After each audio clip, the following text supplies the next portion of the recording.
Je venais de faire le premier pas vers la dégradation de soi. Waouh! C'est une phrase que j'ai entendue lors d'un témoignage et qui m'a fortement percutée, car elle résume en fait le message que je tente de passer aux femmes en lien avec leurs cheveux depuis déjà maintenant quelques années.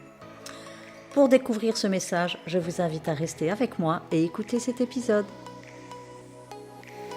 Le cheveu fil de l'âme, le podcast qui tisse des liens entre vos cheveux et vos émotions.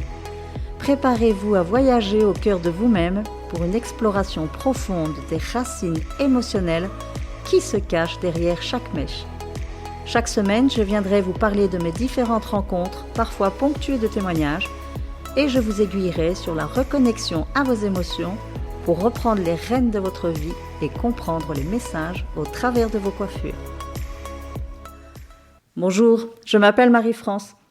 Je suis une heureuse maman de 4 enfants que j'ai élevés longtemps en solo pour ma plus grande joie, à travers les rires et les pleurs.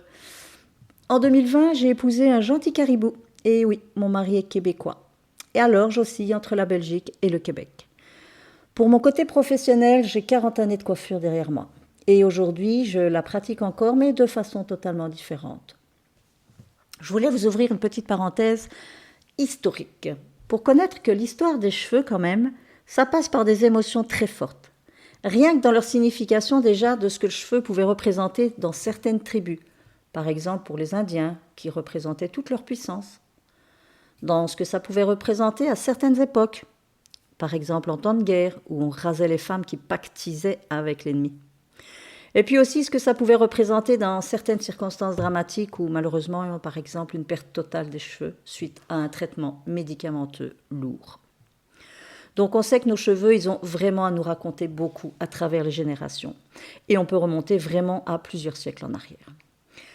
Et aujourd'hui, alors suite à mes 40 années dans le domaine de la coiffure, que j'ai passé dans divers salons, et puis ces 15 dernières années dans mon propre salon parce que je suis auto-entrepreneur. J'ai pu voir le constat triste du mal-être des femmes en général. Oui, ça peut paraître un petit peu lourd comme ça, mais sincèrement, on sait que le coiffeur, il devient souvent le confident de chaque cliente. Une femme qui va venir dans un salon, qui aime bien peut-être régulièrement de prendre la même personne parce qu'elle finit par tisser des liens. Et puis, elle vous raconte son histoire et puis d'un rendez-vous à l'autre, on va demander, en tout cas moi c'est ce que je fais avec mes clientes aussi, en sachant qu'aujourd'hui je les reçois en individuel, donc c'est déjà plus facile. Elles ont un endroit vraiment pour se poser et se déposer. Elles ont un espace d'écoute, un espace où elles peuvent se permettre d'aller même dans leur profondeur pour exposer des choses qu'elles ont besoin peut-être ce jour-là de déposer sans être perturbées par une cliente à côté avec qui on n'oserait peut-être pas, en tout cas, partager cette info. Et puis donc, c'est que, comment expliquer, cette position de cette femme que j'ai envie de dire dans une phase de sensibilité ou de vulnérabilité, voilà plutôt. Moi, c'est ça qui me touche au jour d'aujourd'hui. Et donc, comme je ressens en individuel, c'est beaucoup plus facile à tisser à ce moment-là cet espace sécure. Les personnes qui viennent au départ, oui, il peut y avoir des gens qui viennent simplement pour entretenir une coiffure sans créer spécialement de lien. On parle de la pluie, du beau temps, c'est correct aussi. Sans se prendre la tête, sans avoir à rentrer dans des grandes émotions, et c'est très bien.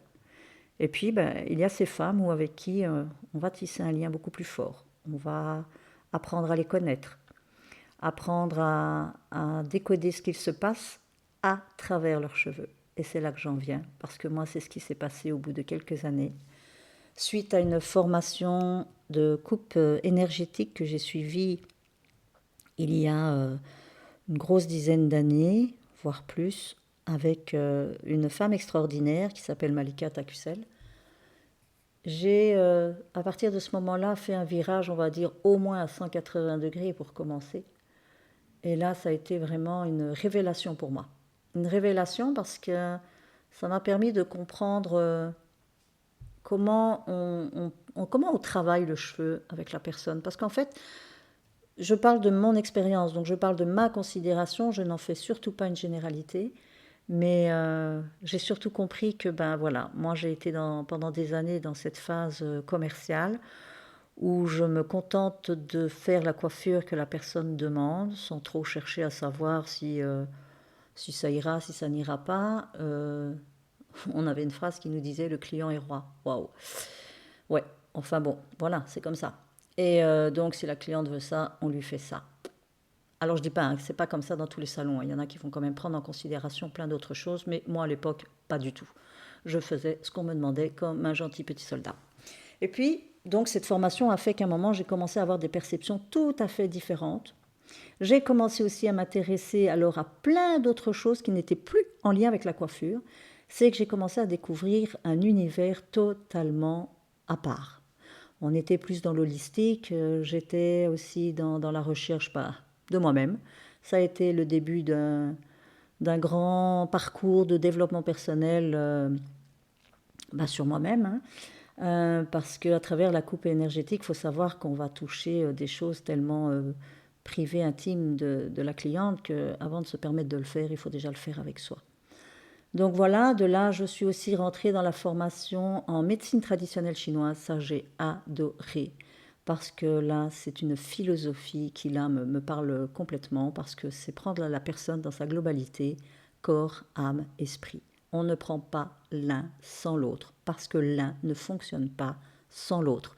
Et c'est là où je trouve dommage aujourd'hui dans cette médecine allopathique où on ne tient compte que du symptôme et rarement de la cause. Donc voilà, cette approche de la médecine chinoise m'a vraiment aussi révélé dans ma façon d'aborder la cliente et le cheveu.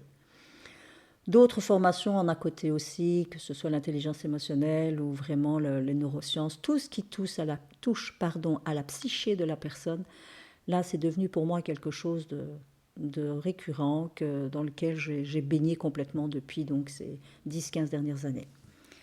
Ça m'a permis d'avoir un lien avec la cliente totalement autre que d'être dans le paraître. Et là, on touchait l'être. Ça a été mon slogan à un moment, c'était aller au-delà du paraître pour toucher l'être. Et ça, je le fais maintenant à partir des cheveux.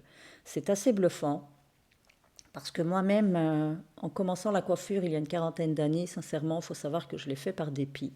Voilà, pour des raisons anodines, mais pas si anodines que ça, bien sûr. Mais aujourd'hui, en tout cas, je sais que là où je suis, c'est l'endroit où je devais être et que j'ai dû passer par là. Et c'est très bien aussi, car j'ai fait mon expérience avec ça.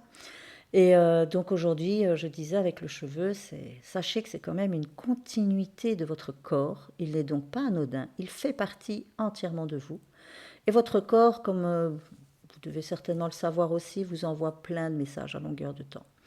Des petits signaux d'alarme comme ça, pour dire quand ça va et surtout aussi pour dire quand ça ne va pas.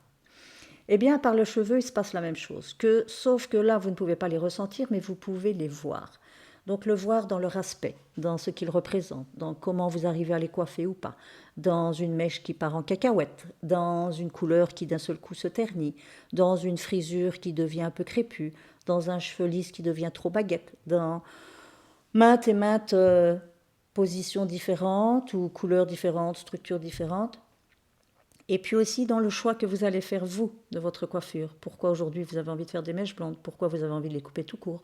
Pourquoi vous voulez dégager la nuque? Pourquoi vous les attachez toujours en queue de cheval? Tout ça sont des informations sur votre vécu interne. Ça peut vous paraître un petit peu loufoque, bizarre, je ne sais pas. On a souvent cru que j'avais fumé la moquette, mais non, je vous assure. 40 années de coiffure, à mettre mes mains dans les cheveux des clientes, je vous assure qu'au jour d'aujourd'hui, j'ai fait des connexions qui sont juste bluffantes.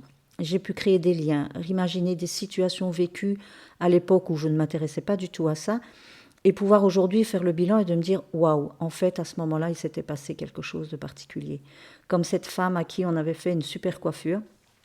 En fait, c'est mon patron qui l'avait coiffée. C'était fort court, c'est vrai, mais ça lui allait divinement bien. De nouveau, ça reste mon appréciation, hein, parce que dans le salon, on trouvait ça tous très joli. Et je ne parle pas d'un point de vue commercial pour faire passer la pilule, non, c'était vraiment très joli. Sauf que la femme, elle-même qui avait demandé un cheveu court, lorsqu'elle s'est vue dans le miroir à la fin, elle s'est écroulée, mais littéralement écroulée. Et là, elle est partie en crise de larmes, jusqu'à une colère en disant « Mais enfin, c'est pas ça que je voulais, c'est pas ça que j'espérais. Je me vois pas du tout là-dedans, c'est pas beau, c'est pas joli, je vais rester chez moi jusqu'à ce que ça repousse, il n'est pas question que j'aille au travail comme ça. C'était assez stupéfiant parce que nous, on est resté vraiment sur le cul en se disant, mais enfin, on trouvait ça un petit peu exagéré comme réaction. En tout cas, moi à l'époque, puisque voilà, pour moi, c'était coiffé pour coiffer. Au jour d'aujourd'hui, quand j'ai fait le bilan, après, je me dis, waouh, qu'est-ce que je peux comprendre ce que cette femme a pu ressentir ce jour-là. Mais c'était, rien qu'en vous en parlant aujourd'hui, j'ai encore cette émotion qui monte de me dire, mais ça a été très violent pour elle, très violent. Sauf qu'elle n'a pas su mettre les mots dessus. À part cette colère qui est sortie, parce qu'elle-même, je pense qu'elle n'a pas compris ce qui lui arrivait. Elle n'a pas compris que son reflet dans le miroir la renvoyait à quelque chose de tellement plus profond que sa simple image dans ce miroir. Et c'est là où j'ai compris, wow, on peut vraiment aller toucher des choses très loin en vous qui peuvent jaillir comme ça sans vous prévenir et vous déstabiliser complètement. C'est très très très très impressionnant parce que pour l'avoir vécu en fait plusieurs fois, je me suis souvenu de plein d'autres expériences où je me dis au jour d'aujourd'hui, je vous dis j'ai encore des frissons rien que d'y penser. C'est pas anodin, les cheveux ne sont pas anodins, ce n'est pas juste une parure esthétique pour faire joli. Sinon, on achète des perruques de toutes les sortes et de toutes les couleurs et on peut changer de coiffure tous les jours. Et c'est très bien aussi. Mais cette chevelure qu'on a sur nous n'est pas seulement cet apparat de féminité, comme on pourrait le croire. On peut être très féminine avec des cheveux, avec une tête rasée. Le tout, c'est de se sentir bien dans sa coiffure, avec, je vais dire sans cheveux dans le sens où si on décide de les raser, évidemment, mais voilà, mais c'est une manière de si on se sent bien dedans. C'est tout ce qui compte. Après, l'aspect extérieur, je sais que pour vous, mesdames, c'est très important parce que vous allez vous voir dans le regard de l'autre. C'est là que ça coince. C'est là que ça coince parce qu'on attend tellement du retour de l'extérieur sur son apparence que, voilà, on devient presque dépendant de ça. Et aujourd'hui, de par mon approche, c'est vraiment d'aller aider les personnes à trouver la coiffure en fonction de son émotion et pas en fonction de son visage. Puisqu'en coiffure, on apprend le visagisme, à vous faire une coiffure en fonction de votre morphologie. C'est bien beau, ça peut être joli, mais est-ce que vous vous sentez bien pour autant dedans? Les femmes, quand elles sortent de chez moi, ce que j'aime, c'est quand elles me disent, elles passent la main dans leurs cheveux et c'est vraiment le truc où vraiment je fais la gestuelle, où je suis là en train de passer mes cheveux dans tous les sens. Et c'est qu'elles me disent, je me sens bien dans mes cheveux. Et là, c'est tout gagné. Parce que dire je me trouve jolie, on peut. C'est pas pour autant qu'on se sent bien. Mais si on se sent bien dans ses cheveux, c'est impératif qu'on va se trouver jolie, automatiquement. C'est logique. Donc c'est ça que je recherche. C'est vraiment dépasser le paraître, toucher l'être. Et là, en vous va sortir des choses que vous n'avez même pas idée. Une manière de rayonner qui va juste être impressionnante. Et donc pour revenir à cette phrase de début de podcast où la personne disait « je venais de faire le pas, le premier pas vers la dégradation de soi ». C'est un peu ça. Il expliquait en fait qu'il se transformait pour rentrer dans un moule, il se transformait pour changer son apparence parce qu'il y avait un jugement extérieur très fort. Et donc c'était difficile de s'accepter dans cette structure de cheveux, dans cette texture. Et aujourd'hui, on le fait à travers tout. Des femmes avec des cheveux raides veulent des cheveux bouclés, les blondes veulent être brunes et vice-versa. J'ai toujours rêvé d'être rousse et bouclée. Ben non, j'ai les cheveux lisses et bruns et aujourd'hui ils sont gris et je les assume totalement. Mais voilà, et ça fait partie de notre histoire, de notre parcours. Donc c'est juste un moment de conscientiser tout ça et de se dire mais waouh, mais je suis si belle dans ce que la nature m'a donné. Pourquoi vouloir absolument s'acharner à tout transformer alors qu'en fait on peut passer son temps à bien d'autres choses que passer ses journées chez le coiffeur, sauf que ça peut faire du bien aussi, évidemment, hein, sans jugement de nouveau, c'est juste se dire, ok, j'y vais pour me faire un moment de plaisir. Alors un petit massage crânien, une petite coupe d'entretien ou une transformation si on veut, mais quelque chose sur le moment même où on va pouvoir aller passer du temps aussi avec une autre personne. Mais c'est de se dire le matin, quand je me regarde dans le miroir, je me trouve jolie, je suis bien dans mes cheveux. Et il y a des jours où vous y sentirez moins bien, parce que si vous êtes malade, on le sait, c'est un peu le baromètre de la santé. Et si vous êtes malade, votre cheveu il sera malade. Il est dans le même état que vous, sachez-le, mesdames. Et donc, il rayonne ce que vous rayonnez. Et quand on est malade, ça vous, on ne rayonne pas grand-chose. Donc, c'est normal que votre cheveu lui-même devienne terne. Et moi, aujourd'hui, le cheveu, je l'appelle fil de l'âme, parce qu'il vient vraiment vous toucher dans votre âme. Et donc, les coiffures que je vous fais aujourd'hui vont être conscientisées et réalisées en fonction de votre âme, plus qu'en fonction de votre être. Si vous voulez en connaître plus sur ce que vos cheveux ont à vous dire et comment je vais pouvoir vous guider pour trouver justement cette coiffure idéale en lien avec votre être au-delà du paraître, alors pensez à vous abonner et pourquoi pas partager ce podcast aux femmes autour de vous. Et je vous dis à bientôt dans le prochain épisode pour vous parler de la coupe thérapeutique. Bye bye!